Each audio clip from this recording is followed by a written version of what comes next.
Bonjour Edouard. Bonjour. Alors Edouard, après ton master à l'IAE de Tours dans le management des PME et l'entrepreneuriat, tu as débuté ta carrière au MEDEF où tu es resté pendant 5 ans, d'abord en tant que responsable des relations entreprises, puis en tant que référent territorial. En 2016, tu as intégré PlastiWest, réseau industriel transformateur de polymères, en tant que délégué régional Normandie Centre-Val de Loire. Et fin 2020, PlastiWest a fusionné avec 3 autres organisations professionnelles pour devenir Polyvia, où tu tiens la fonction de directeur animation territoriale, assurant la liaison de proximité locale avec l'ensemble des acteurs de l'industrie plastique. C'est bien ça. Alors Edouard, on comprend que l'union fait la force, mais derrière cette fusion, quels sont les objectifs concrets de Polyvia ? Alors en fait, Polyvia, depuis 1er janvier 2021, c'est 1250 entreprises adhérentes, donc présentes sur l'ensemble du territoire. Ça va de la TPE, PME, ETI ou grands groupes, français ou internationaux. Et en fait, les objectifs, c'est le premier, on va dire, c'est d'assurer une voie finalement forte pour la filière plasturgie et composite. C'est une filière qui se transforme, c'est une filière qui est face à de nombreux enjeux. Et donc, on a besoin d'avoir un syndicat fort, d'un syndicat qui soit représentatif et d'un syndicat qui porte la voix des industriels de la filière plasturgie et composite française. Donc ça, c'est extrêmement important. C'est pour ça que Polyvia s'est créé finalement et est issu finalement d'anciennes organisations qui faisaient déjà ce travail-là. Mais aujourd'hui, Polyvia a une voix plus forte. Donc ça, on a un vrai enjeu, c'est de faire entendre la voix de la plasturgie et des composites au niveau de la société. Et puis, pour nos entreprises aussi, parce que c'est notre cœur, notre ADN, notre cœur d'action, c'est de pouvoir les accompagner, leur apporter de l'expertise, créer de la valeur pour eux, vraiment les accompagner dans leurs besoins et puis, j'allais dire un petit peu valoriser finalement ce qu'ils font en termes d'innovation, en termes de transformation.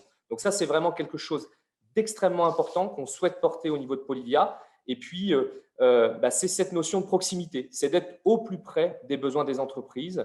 Et dans les valeurs finalement de Polyvia, tu as donc proximité, engagement et excellence qui sont un peu nos fers de lance finalement pour accompagner nos entreprises et accompagner la filière. Super, merci, ça avait le mérite d'être explicité. On parle actuellement de pénurie de matières plastiques. Comment est-ce qu'on peut expliquer cette situation ?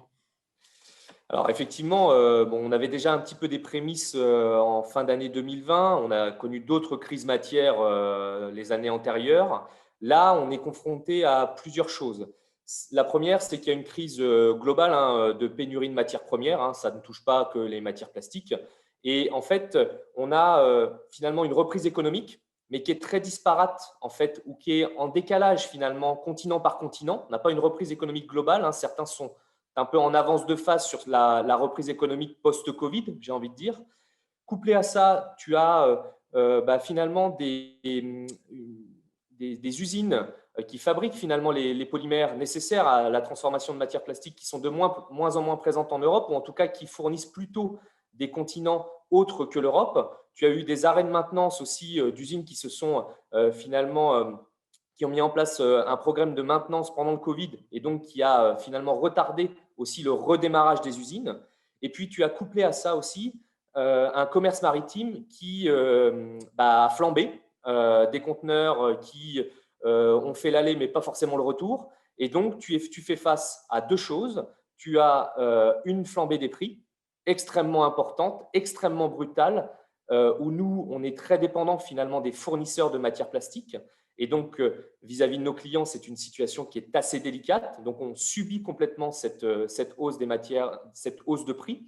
Mais plus important que cela, on a une pénurie de matières. On a vraiment des délais qui sont complètement rallongés, voire complètement déconnectés d'une reprise économique. C'est-à-dire qu'aujourd'hui, j'ai des entreprises qui ont une activité économique qui a repris, qui reprend pour la grande majorité d'entre elles, mais qui font face à la limite à des hausses de prix. On pourrait s'adapter, mais c'est surtout qu'il n'y a plus ou peu de matières premières disponibles aujourd'hui. Et en termes de délai, on est sur des semaines, des mois pour être livré et pour du coup répondre aux clients. Donc, on est vraiment dans une vraie crise, c'est-à-dire qu'il y a un frémissement, mais on n'a pas les matières premières en face pour répondre aux besoins de nos clients.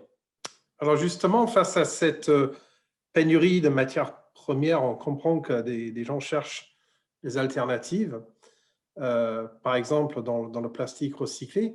Mais est-ce que l'essor du recyclage des matières plastiques relève du mythe ou de la réalité? Non, je pense que c'est pas un mythe, c'est une réalité. Aujourd'hui, en fait, on mélange parfois un petit peu tout. C'est-à-dire que le plastique, c'est plusieurs matières, c'est plusieurs polymères. C'est quand on dit recycler du plastique, ok, mais c'est pas tous les plastiques. On a plusieurs plastiques avec des niveaux de recyclage qui sont très différents les uns des autres. C'est une filière qui se développe.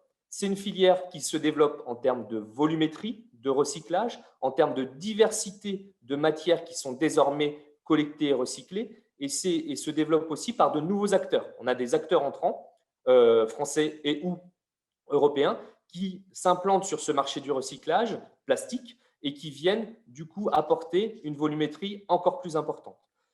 Moi, ce que j'ai envie de, ce qu'on peut dire aussi, c'est que le plastique, ça a une valeur. Le plastique, il a une valeur d'usage et puis il a une valeur aussi post-usage. Et ça, il faut qu'on puisse vraiment mettre l'accent là-dessus, c'est sur la collecte des matières plastiques. On parle souvent de bouteilles plastiques, mais ce n'est pas que ce sujet-là, c'est vraiment les matières plastiques en tant que telles à collecter.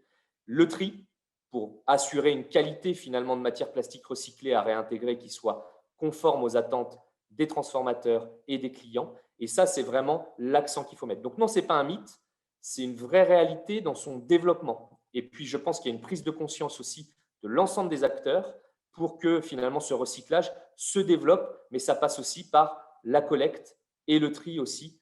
Et puis, ce qu'il faut aussi penser, c'est que le plastique, quand il est bien collecté, quand il est bien trié, pour certaines applications, il est recyclable à l'infini. Et donc ça a une vrai message à faire passer parce que c'est très important. Le plastique, ce n'est pas qu'un seul et même matériau, c'est plusieurs matières et pour certaines applications, son recyclage peut être à l'infini et donc sa réutilisation extrêmement bénéfique.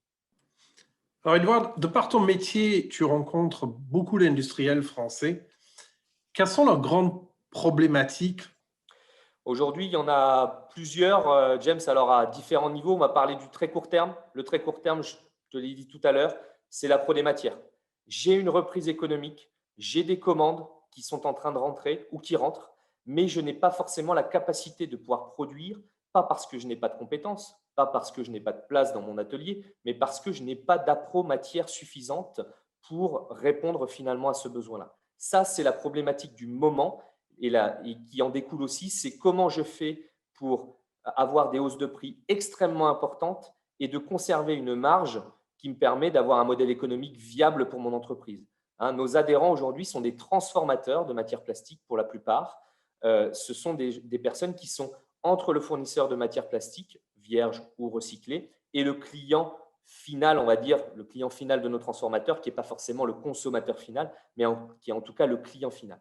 Et donc, cette situation d'apromatière, c'est vraiment l'enjeu court terme qui, on le pensait, était très janvier, février, mars. Et là, on voit la pleine puissance aujourd'hui, mai, juin. Et on espère avoir des délais qui vont se raccourcir avec une réappro importante de certaines matières plutôt sur la rentrée. Donc ça, c'est vraiment l'enjeu court-termiste. Et puis l'enjeu plus moyen, long terme, on va dire, il y a un sujet de fond qui est aussi la visibilité économique. Aujourd'hui, le Covid a complètement rebattu la carte de la visibilité du carnet de commandes. Il était déjà parfois assez faible en termes de visibilité, mais là, il s'est complètement raccourci. Donc là, les industriels se disent aujourd'hui, est-ce que ma reprise économique, elle est pérenne finalement? J'ai de l'activité, j'ai de la visibilité, ou est-ce qu'au contraire, c'est un peu un système de coup de boost aujourd'hui, et puis ça va de nouveau ralentir en termes d'activité économique sur la rentrée, sur la fin d'année ou sur le début d'année 2022. Et ça, cette perception-là, aujourd'hui, elle est extrêmement compliquée. Nous, on essaye de donner quelques clés de lecture chez Polivia en termes de prospective, en termes d'enquête de conjoncture finalement, mais c'est quelque chose qui est assez difficile à percevoir aujourd'hui et qui crée une instabilité pour nos industriels. Quand tu n'as pas de visibilité sur ton carnet de commandes, c'est compliqué de pouvoir investir, c'est compliqué de pouvoir engager des dépenses ou engager des projets ou engager des innovations. Donc ça, c'est quelque chose d'extrêmement important. Tu as aussi le problème de compétences, qui est en lame de fond, compétences plutôt techniques en plasturgie. On a aujourd'hui un savoir-faire extrêmement fort, mais une pyramide des âges qui va nous amener à un renouvellement finalement de personnes de savoir-faire qu'il va falloir gérer et qu'il va falloir pouvoir former pour garder cette compétitivité et ce savoir-faire dans notre filière française. Et puis, donc ça c'est le deuxième sujet. Tu as un sujet aussi qui est en lame de fond, qui est aussi le plastic bashing et l'image du plastique. C'est comment on fait pour mettre de la pédagogie sur l'utilité du plastique dans notre société. Et ça, il faut pouvoir, à mon avis, le câbler sur les usages, sur des usages qui sont importants, sur des usages qui sont indispensables. Le plastique est indispensable dans l'utilisation, dans certaines applications et dans certains usages. Pour sa légèreté, pour son empreinte carbone, pour son impact environnemental, il faut savoir le dire. Et ça, c'est un message qui n'est pas forcément facile, mais c'est un message qu'il faut donner avec des éléments factuels. Donc, si j'ai envie de résumer, James, on a effectivement une situation très court-termiste et puis des situations, on va dire, économiques, visibilité, sociétale, environnementale avec l'image du plastique, et puis ressources humaines, finalement, en termes de formation, qui sont plutôt des sujets au long cours, mais qui sont très impactants aujourd'hui pour nos entreprises. Merci aussi pour cet éclairage, Edouard. Alors, on comprend bien la valeur du plastique, mais en tant que matière issue de l'industrie pétrochimique, il est décrié dans les médias. Mais à ce jour, est-ce qu'il y a de réelles alternatives écologiques?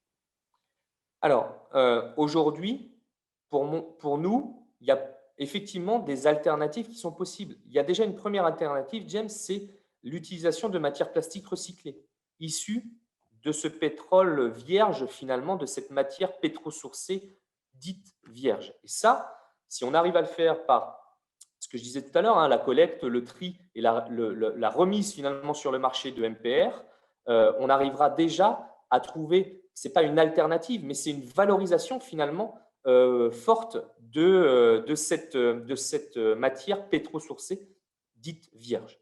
Et puis tu as aussi des alternatives plutôt ce qu'on appelle des biosourcés, qui sont aujourd'hui en vrai développement. On a pas mal de startups, on a pas mal d'entreprises qui sont sur ce créneau-là. On a d'ailleurs 2 entreprises adhérentes de Polivia qui ont été labellisées Green Tech par le ministère de la Transition écologique la semaine dernière. Donc, on est très fiers aussi de pouvoir le valoriser parce qu'on a des entreprises qui sont sur ce sujet-là. Il y a des entreprises, ça fait 10 ans, 15 ans, qui sont sur le développement de matières plastiques biosourcées et qui peuvent être une vraie alternative, un vrai développement. Après, tu as toujours des questions de volume, tu as toujours des questions d'application finalement de cette matière sur telle ou telle pièce ou sur tel ou tel produit, mais tu as la possibilité quand même de pouvoir explorer différents horizons. Et nous, chez Polivia, on n'est pas en train d'opposer finalement le vierge au recyclé, le vierge au biosourcé, le pétrosourcé, etc. Nous, on essaie de trouver et de rassembler les entreprises sur les différents canaux. Et on pense qu'il y a de la place pour tout le monde et on pense qu'il y a vraiment une synergie entre le recyclage, l'exploration des biosourcés, l'utilisation du pétrosourcé mais recyclé finalement. Et tout ça, pour moi, c'est vraiment pas la spécificité, mais c'est ce qui fait Polivia. C'est-à-dire que Polivia, c'est l'ensemble des entreprises de la filière qui utilisent du pétrosourcé, qui utilisent de biosourcé, qui travaillent sur des innovations. Et on sait que le biosourcé aujourd'hui est un des axes d'innovation et de développement pour un certain nombre d'applications. Bon, on voit que c'est vraiment un sujet d'abord intéressant, mais en plus qui te passionne, Edouard. Je te remercie beaucoup d'avoir passé ces 10 minutes avec Alture. Merci beaucoup en tout cas pour votre invitation. Je suis très content de pouvoir répondre à tes questions, James, et surtout de donner un éclairage sur Polivia et sur ce qu'on essaie de faire auprès des industriels de la plasturgie et des composites en France.